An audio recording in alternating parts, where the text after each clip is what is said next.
por que Imu lutou daquele jeito e quais eram suas motivações. Qual que é a única desvantagem que Nidhogg possui? A revelação do novo poder do Chopper e finalmente, depois de 18 anos, foi enfim revelado o que era aquela sombra em Thriller Bark. Veio aqui do Universo P e hoje, capítulo 1178 de One Piece. Temos bastante coisa para falar, hein? Alguns detalhes bem importantes que esse capítulo revelou. Então fica comigo até o final que eu vou revelar tudo. Bom, no começo do capítulo já me chama a atenção o Franks está muito confiante com a sua nova técnica. E isso não passa despercebido pelo Luffy, que fala que se precisar e se as coisas apertarem, ele vai chamar a ajuda dos Mugiwara.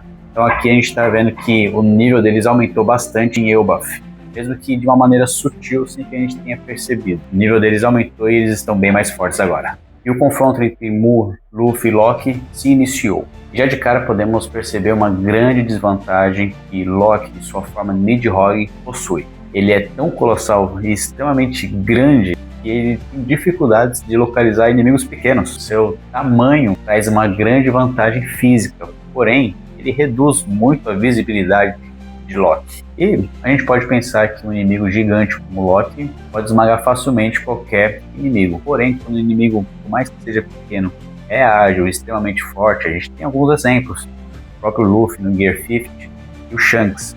São pessoas de estatura normal. O Lock teria muita dificuldade de enfrentá-los.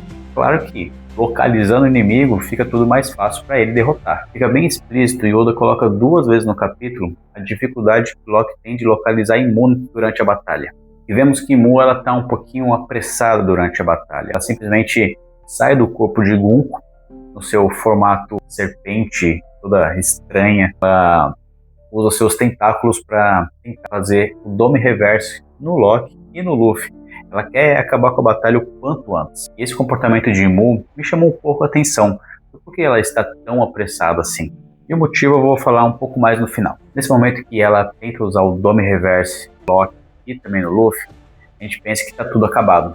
Porque se até Rocks caiu, essa maldição, que dirá Lock e Luffy, que aparentemente não tem a mesma força física que Rocks. Mas o Dome Reverse não faz efeito nenhum, tanto no Luffy quanto no Lock. E Imu não se espanta, ela já esperava que não fosse fazer efeito nos dois, e ela está próxima de revelar isso, mas o combate é um pouco intenso e ela não consegue nos deixar claro no capítulo o porquê que o Dome Reverse não afeta tanto o Luffy quanto o Lock. É um grande mistério para que a gente possa debater mais para frente. O que me chamou a atenção também, quando ela vai fazer o Dome Reverse nos dois, a frase que ela fala como se fosse um ritual é um pouco diferente da frase que ela usou para transformar o Brogy. Quando ela vai fazer a transformação do Dome Reverse no gigante, ela profere as seguintes palavras: em troca de uma vida limitada, receberás um corpo imortal e uma força extraordinária. Só que para Luffy e para Lock, a frase é um pouco diferente. Ela fala: em troca de uma vida limitada, você terá grande força. É claro que a tradução que vai sair no domingo pode estar um pouco diferente, mas a mensagem que ela quer passar é essa. Se isso faz diferença, ter uma letra a mais, uma letra a menos no ritual dela, não sei se isso é proposital. Mas para o gigante, ela, além de dar grande força, ela deu um corpo imortal. Mas para Luffy e para Lock, ela só falou de dar uma grande força, nada de corpo imortal. Mas também não funcionou com os dois. Bom, e tudo tem a primeira vez. Nós estamos vendo Imu enfrentando Luffy pela primeira vez, ambos cara a cara pela primeira vez, e também vemos Luffy acertando Imu pela primeira vez. Luffy utiliza o Gatling Daw, e é perceptível que os golpes machucam o corpo da Imu. Se ela não tivesse um corpo imortal, todos aqueles ferimentos seriam fatais. E a luta acaba muito mais rápido do que prometia. No capítulo anterior, Gunko, dominada por Imu, bate no peito e chama tanto Lock quanto Luffy para a briga, falando que essa luta dividiria o mundo. Mas em meio capítulo a luta acaba. Lock, com sua dificuldade imensa de achar Imu durante a luta, volta à sua forma original e pede para que Ragnir se transforme no martelo. Com isso ele utiliza o golpe Niflheim. E com o golpe ele cria um grande bloco de gelo congelando Imu e Gunko dentro desse bloco de gelo. E com isso a luta acaba. Luffy ainda fala que não tinha terminado a luta, que ia acertar o golpe final em Imu, porém a transformação dele cobra o preço e ele volta também ao seu estado normal, ou melhor, no seu estado totalmente desgastado, como se fosse um Luffy super velho. Ele já está sem energia, mas também, além de ele estar no Gear 50, que é uma transformação que utiliza muita energia, ele estava na forma gigante. Então, praticamente, o consumo de energia era dobrado. Depois da luta entre Mu, Luffy e Lock ter finalizado, a gente vê o que está acontecendo nas outras regiões de Elbaf. E está todo mundo finalizando suas lutas. Os guerreiros e os moradores da ilha estão apagando o incêndio. E nesse momento é revelado, finalmente, qual é o novo poder do Chopper. Quem nos fala qual é o novo poder do Chopper é o Zoro. Porque Zoro vê tudo acontecendo. Chopper está chegando e 3 guerreiros ainda estavam amaldiçoados. Só que Chopper chega, dando um tapa em cada um deles e tirando o espírito maligno do corpo deles, fazendo o Dome Reverse, trazê-los de volta à realidade. Zoro pergunta a Chopper o que aconteceu. E Chopper também fala que não entende. Apenas socou os guerreiros e eles voltaram ao normal. Então a resposta é finalmente revelada. Zoro entende porque que Chopper consegue ter esse poder de fazer a maldição do corpo dos guerreiros ir embora e eles voltarem ao normal. É porque Chopper é um bom doutor. O Oda fazendo as piadinhas dele, né? Mas na verdade ele está escondendo o que de fato aconteceu. Qual é o novo poder do Chopper? Não é só porque ele é um bom doutor, mas eu tenho certeza que tem relação completamente com a sua Akuma no Mi. Mas Zoro nos deu a dica. É porque ele é um bom doutor. Quem vai cair nessa, né? Um pouquinho mais pra frente nós vemos que a biblioteca foi salva. E apesar das marcas de queimadura, algo chama a atenção de Sal e de Robin. Eles também percebem que a coruja, que é a bibliotecária, não está no local. O que ainda dá um ponto de esperança para eles. Já que ela tem aquele poder de gigantificar as coisas, mas também de minimizar as coisas. Será que ela salvou os livros minimizando todos eles? Eu acredito que não. Eu acho que ainda tem algum ponto aí de preocupação nessa história.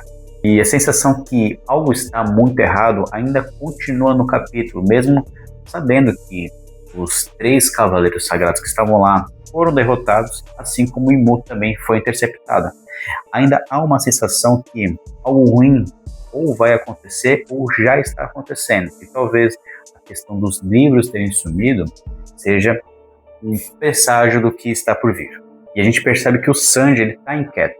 Desde o último capítulo, ele tem um sentimento de incômodo. Mesmo tendo derrotado um dos Cavaleiros Sagrados, algo não está fazendo sentido para ele. E eu também tenho sentido isso. Desde que começou esse contra-ataque, e o Frank ainda fala isso, né? O contra-ataque foi rápido, mas também estávamos enfrentando somente 3 Cavaleiros Sagrados. Não era uma grande organização. Mas mesmo assim, apesar de ser somente 3 Cavaleiros Sagrados, tudo aconteceu muito rápido. Os Cavaleiros Sagrados, eles realmente não são tão fortes, pelo menos foi o que foi mostrado aqui. Mas eles foram derrotados de maneira fácil. Não era para Elbaf sofrer tanto. Mas a preocupação do Sanji, eu acho que ela faz total sentido, porque, como eu falei, tem algo aí que não está batendo muito bem. A balança estava muito desequilibrada.